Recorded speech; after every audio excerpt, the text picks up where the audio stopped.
नमस्कार। आप देख रहे हैं स्पेशल कवरेज न्यूज। मैं हूं आपके साथ शिव कुमार। मेरे साथ हैं संजय सर। संजय सर का बहुत बहुत स्वागत और अभिनंदन। दरअसल उपचुनाव के परिणाम आ चुके हैं। 3 जगह चुनाव था, तीनों जगह बीजेपी को झटका लगा। एक सीट जरूर जीते हैं लेकिन उनका बड़ी तादाद में वोट खिसका है। शुरुआत बीजेपी की जीत की सीट से ही करते हैं, जहां अभी जब चुनाव हुआ था गुजरात में तो बीजेपी वहां 1,15,000 मतों से जीती थी।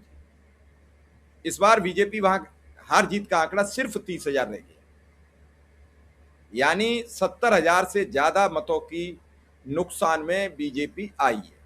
वहां भी बहुत अच्छा उसके लिए नहीं रहा, लेकिन चाहे एक वोट से जीत जाओ, जीत तो जीत होती है। अब इसके बाद बांकीपुर, जो 1990 से लगातार अभिजीत सीट थी, उस सीट को हार गए। जब लालू यादव का इकसट्ठा राज्य चला तब भी इस सीट पर आरजेडी अपना परचम नहीं लहरा पाई। वो सीट भाजपा की सरकार में भाजपा हार गई। वो नीतीश कुमार के मुख्यमंत्री के रहते भी नहीं हारी, वो लालू प्रसाद यादव के चीफ मिनिस्टर रहते नहीं हारी, राबड़ी देवी के चीफ मिनिस्टर रहते नहीं हारी। लेकिन जब बीजेपी का सम्राट चौधरी मुख्यमंत्री बने तो बीजेपी चुनाव हार गई। ये सबसे बड़ी खबर है। दूसरी दतिया विधानसभा सीट है, जो उम्मीदवार बदलने के चक्कर में बीजेपी चुनाव हार गई। अब इस हार से संजय सर हमें दो चीजें समझ में आती हैं। पहली तो ये कि ईवीएम में हेरा फेरी नहीं हुई, ताकि विपक्ष और आम जनमानस ये कहे ईवीएम ठीक है। मैं बड़ी साफ बात कर रहा हूं। और ज्ञानेश कुमार पर जो अभी दबाव है वो दबाव ना बढ़े, और अगर ईमानदारी से चुनाव ज्ञानेश कुमार कराएंगे तो इसी तरह के परिणाम पूरे देश में आएंगे। अब वो धुरंधर कहां चले गए जो कह रहे थे कि एसआईआर से जो वोट कट गए हैं उसकी वजह से हमारी एक तरफा जीत हुई है। तो बिहार में ये एसआईआर के बाद ही तो उपचुनाव हुआ है, यानी सरकार बनने के बाद 2 चुनाव हुए बिहार में, एक विधान पार्षद का और एक विधायक का। बाकी जो राज्यसभा और उनके चुनाव हुए वो सदन के चुनाव थे, उनके सामान्य चुनाव से कोई लेना देना नहीं होता है। दोनों चुनाव बीजेपी हार गई, उसमें जदयू हारा, यहां बीजेपी हार गई। तो क्या सम्राट की जो मुख्यमंत्री पद है वो जनता को रास नहीं आ रहा है? हालांकि आज प्रशांत किशोर ने इस पर कई हमले बोल दिए। तो मेरा सवाल संजय सर आपसे यह है कि भाजपा की इस हार से अभी भी दिल्ली बहुत दूर है। इस हार से विपक्ष उत्साहित होकर खामोश न बैठ जाए, क्योंकि मोहन भागवत 6 तारीख को जैन जी के साथ बैठक करेंगे। तो मैं ये नहीं समझ में आ पाया कि वो जैन जी के साथ किस मुंह से सामने जाएंगे, जब उन पर गोली चली, जब उन पर पैलेट गन चली, जब उन्हें पे एफआईआर हुई तो मोहन भागवत ने एक वक्तव्य नहीं दिया। अब किस मुंह से उनका सामना करेंगे? तो संजय सर इस पूरे स्टोरी को डिकोड करना चाहेंगे आपके माध्यम से, क्या है पूरा मामला? मुझे लगता है, मैंने जाहिर है मैं गलत हो सकता हूं, लेकिन मुझे लगता है कि भाजपा हारी नहीं है, उसने प्रशांत किशोर को जीतने दिया है। और प्रशांत किशोर से बीजेपी का कनेक्शन कोई छिपा हुआ नहीं है, पुराना है, सबको पता है। और प्रशांत किशोर ने पिछली बार कहा था, मैंने सितंबर 2025 में उन्होंने कहा था कि उनको नवयुगा कंसल्टेंट से 2 घंटे की सलाह के लिए 11 करोड़ रुपए की फीस मिली है। सब साफ है, सब क्लियर है। और उनका इनकम का, उनकी पत्नी का इनकम का जो ग्राफ है वो बहुत सामान्य नहीं है, और उनके इनकम में कुछ दिखाई देता है कि यहाँ से ज्यादा आया या वो रेगुलर नहीं है। मतलब किसी काम का नियमित पैसा मिलता है तो ठीक है, किसी को अचानक किस काम का पैसा मिला, बहुत ज्यादा मिला, फिर नहीं मिला, तो लगता है कि वो किस काम के लिए पैसा मिला, या जो काम बताया जा रहा है वही है। और सरकार का काम होता है कानून बनाना, और दिल्ली सरकार ने या अरविंद केजरीवाल की सरकार ने जब शराब नीति बनाई तो बीजेपी की सरकार को उसमें घोटाला नजर आने लगा, और उसने जांच वांच सब बैठा दी और केजरीवाल और सिसोदिया सब जेल में लोग आए। लेकिन प्रशांत किशोर अगर 2 घंटे सलाह के लिए 11 करोड़ रुपए लेते हैं और उनके पास करोड़ों रुपए हैं, और वो कहते हैं, सवाल था कि इतना पैसा कहां से आता है, तो उन्होंने उस जवाब में कहा था कि मैं 2 घंटे की सलाह का 11 करोड़ रुपए लेता हूं। ऑफिशियली प्रेस कॉन्फ्रेंस करके कहा था, सितंबर 25 का है। और बीजेपी की सरकार उनके पीछे ईडी नहीं लगाती है। तो जाहिर है थोड़ा सॉफ्ट कॉर्नर है। और अगर सॉफ्ट कॉर्नर नहीं है और सरकार ये मान रही है कि वो बहुत काबिल आदमी हैं, उनको वाकई सही पैसा मिलता है, बहुत कम, माने 2 घंटे में 11 करोड़ रुपया जो मिलता है वो ठीक है, सामान्य है, तो जाहिर है बीजेपी उनसे हार चुकी है, हार मान चुकी है। लेकिन अगर हार चुकी और हार मान चुकी होती तो जब वो चुनाव लड़ रहे थे, विधानसभा चुनाव के समय कई उम्मीदवार उतारे थे, पूरी पार्टी उनकी लड़ रही थी, तो भी 2-4 सीट जीत सकते थे जो नहीं जीते। तो मुझे लगता है कि इस बार उनको जीतने दिया गया, इसलिए वो जीत गए। और उसका पहला ही कारण है कि उनकी टक्कर का उम्मीदवार नहीं था। माने ये तो कोई भी कहेगा कि प्रशांत किशोर जैसे अपोजिशन कैंडिडेट के लिए उनके टक्कर का उम्मीदवार नहीं था। बाई चुनाव, माने उपचुनाव में जैसे टक्कर दिए जाते हैं, और जाहिर है कोई भी लड़ता है और उसी हिसाब से अगर जीतना होता है तो कई बार उपचुनाव औपचारिकता होती है, पता होता है कि वो उसी की सीट है, वो वही जीतेंगे। और उस लिहाज से अगर बीजेपी गच्चा खा गई तो हो सकता है, लेकिन मुझे ऐसा लगता नहीं है, क्योंकि कैंडिडेट के मामले में ही पहले गड़बड़ हुआ, इनको बदलना पड़ा। और अंततः जो चुनाव लड़े वो उस टक्कर के नहीं थे जैसे प्रशांत किशोर की टक्कर में जैसा उम्मीदवार होना चाहिए था। और बीजेपी अगर जीतना चाहती है तो किसी भी मामले में कोई समझौता नहीं करती, कोई कमी नहीं रहती। वरना बीजेपी ने सांसदों को विधानसभा का चुनाव लड़ाया है, और सांसदों को क्या, मनोनीत माने राज्यसभा के मनोनीत सदस्य को बंगाल में विधानसभा चुनाव में उतार दिया था, जो पार्टी के उम्मीदवार होने की स्वीकार नहीं किए थे। मैंने अगर किसी को मनोनीत किया जाता है तो वो स्वीकार कर सकता है 6 महीने में कि मैं पार्टी का हूं, या स्वतंत्र रूप से उसको नॉमिनेट किया गया। तो उन्होंने चुनाव लड़ने से पहले तक ये स्वीकार नहीं किया था कि वो बीजेपी के हैं, और चुनाव लड़ने लगे बिना इस्तीफा दिए राज्यसभा के, और उनको टिकट दे दिया गया था, वो चुनाव लड़ रहे थे। जब विरोध हुआ कि भाई ये राज्यसभा के सदस्य हैं और ये बीजेपी के नहीं हैं और इनको टिकट दिया गया है, तो उनको इस्तीफा देना पड़ा चुनाव के बीच में, और संयोग से वो चुनाव हार गए। मैंने जाहिर है बीजेपी ने अपने हिसाब से बढ़िया उम्मीदवार उतारा था, सबसे मजबूत उम्मीदवार उतारा, या हारने के लिए उतारा ही नहीं होगा, लेकिन वो चुनाव हार गए। तो बीजेपी जैसी पार्टी है, जैसे काम करती है, उसमें उन्हीं को दोबारा उसी जगह पर राज्यसभा की उसी सीट के लिए, उसी बाकी समय के लिए दोबारा से नॉमिनेट करवा दिया गया।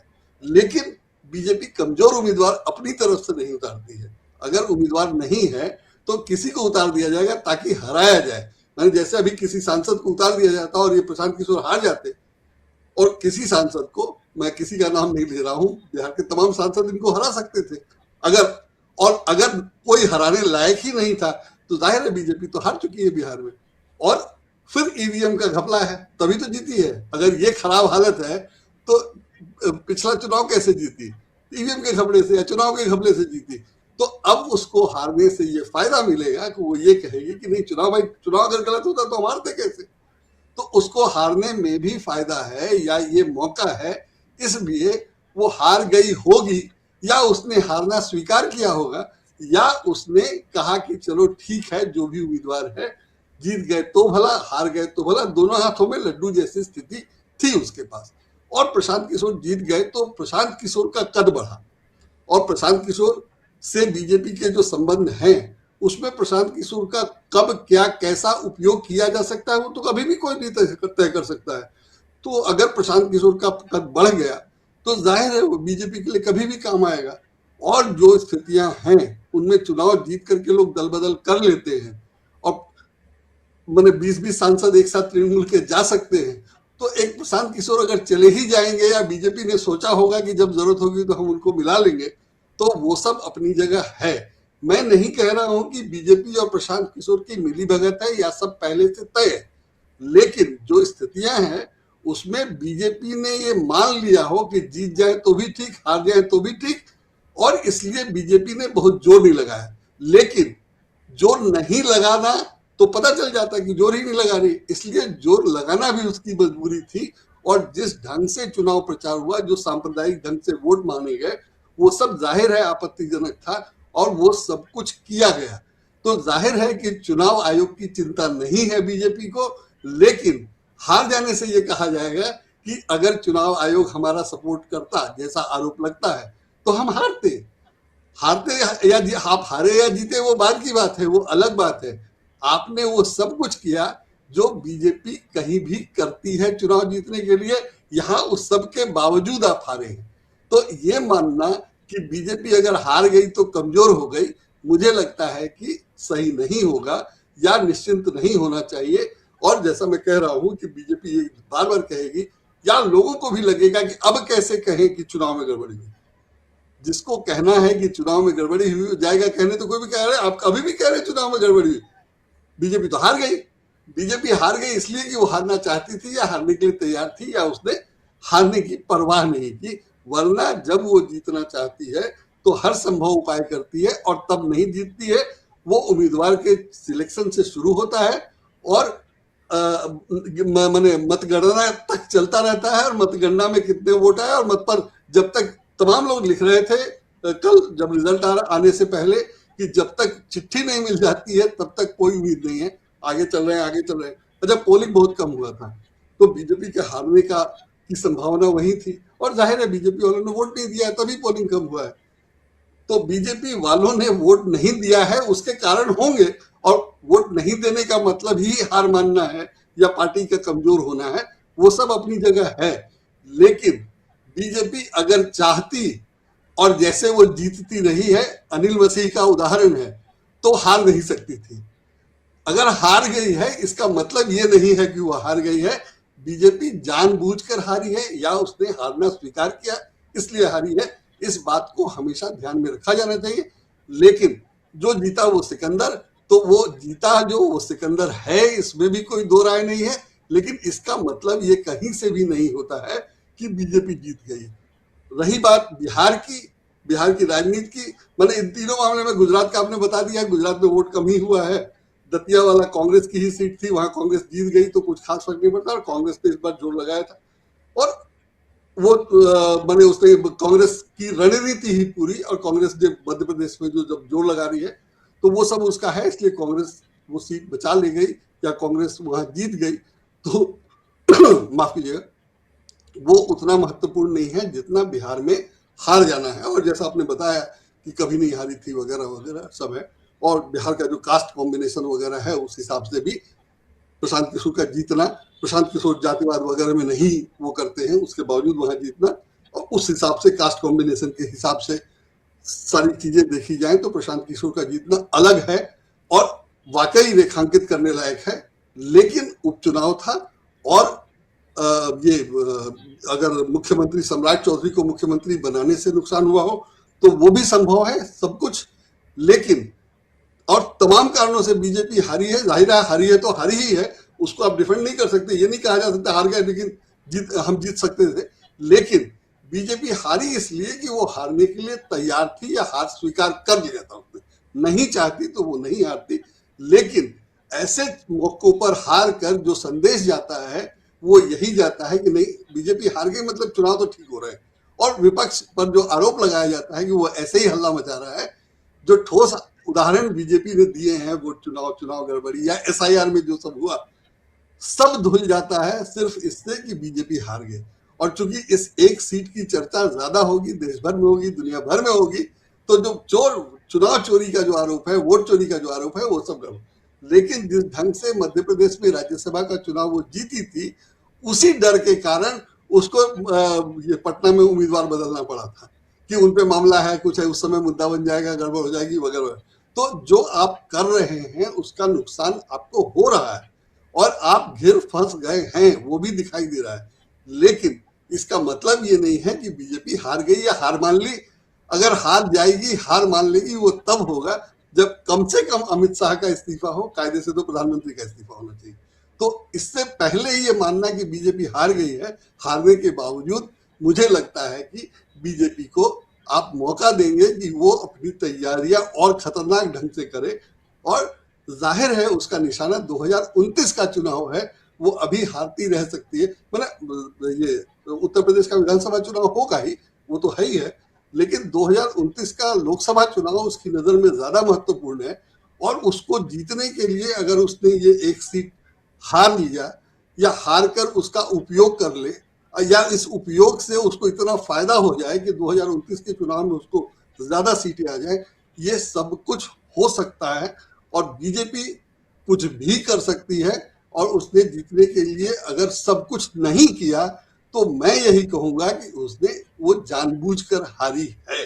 इसमें कोई दो राय नहीं है, क्योंकि अनिल मसीह जैसे जिता सकते हैं तो वैसा कहीं भी क्यों नहीं, कभी भी क्यों नहीं हो सकता है। मैंने बिहार में तो सम्राट चौधरी थे, बिहार बीजेपी की सरकार थी, और ईवीएम का जो एक्सपीरियंस है, या ईवीएम या सरकार जैसे चुनाव जीतती जिताती रही है, उसका अनुभव यही कहता है कि जहां बीजेपी की सरकार होती है वहां वो जीत जाती है। बंगाल में चुनाव जीतने की पूरी कोशिश करके नहीं जीती, और इस बार अगर जीती है तो कैसे जीती है वो सबको पता है, और बिना सुप्रीम कोर्ट के और बिना सीआईएसएफ ये सीआरपीएफ और आरपीएफ के जीत नहीं सकती थी, ये सब दिखाई दे रहा है। और बीजेपी के जो आरोप थे कि तृणमूल वाले ऐसे करते हैं वैसे करते हैं, वो सब बीजेपी अब कर रही है, और तृणमूल वाले ही सारे बीजेपी में जा रहे हैं। तो जाहिर है कि उसका हल्ला हंगामा अपनी जगह था, और चुनाव वो सत्ता में नहीं थी इसलिए नहीं जीत पा रही थी, और इस बार अगर जीत पाई है तो साफ साफ सुप्रीम कोर्ट के और चुनाव आयोग के समर्थन से जीत पाई है। तो इस लिहाज से बिहार में अगर हार गई है तो निश्चित रूप से वो महत्वपूर्ण है, लेकिन हारने का उसको फायदा यही मिलेगा कि हम अगर बिहार में हार गए, एक सीट हार सकते हैं, उपचुनाव हार सकते हैं, तो ये आरोप कैसे लग सकता है कि हम चुनाव में गड़बड़ करते हैं। ये उसके लिए सबसे बड़ा फायदा है, और विपक्ष के लिए मुझे लगता है कि ये जीतने से बड़ा झटका है कि उसको इस मामले को हैंडल करने में दिक्कत होगी। उसके अपने लोग भी साथ नहीं देंगे। वैसे ही राहुल गांधी के आरोपों में राहुल गांधी का बहुत कम लोग साथ देते हैं, और अब जब वो बीजेपी हार गई है वहां से, तो राहुल गांधी को कितना साथ मिलेगा, या राहुल गांधी उस मुद्दे पे कितना काम कर पाएंगे।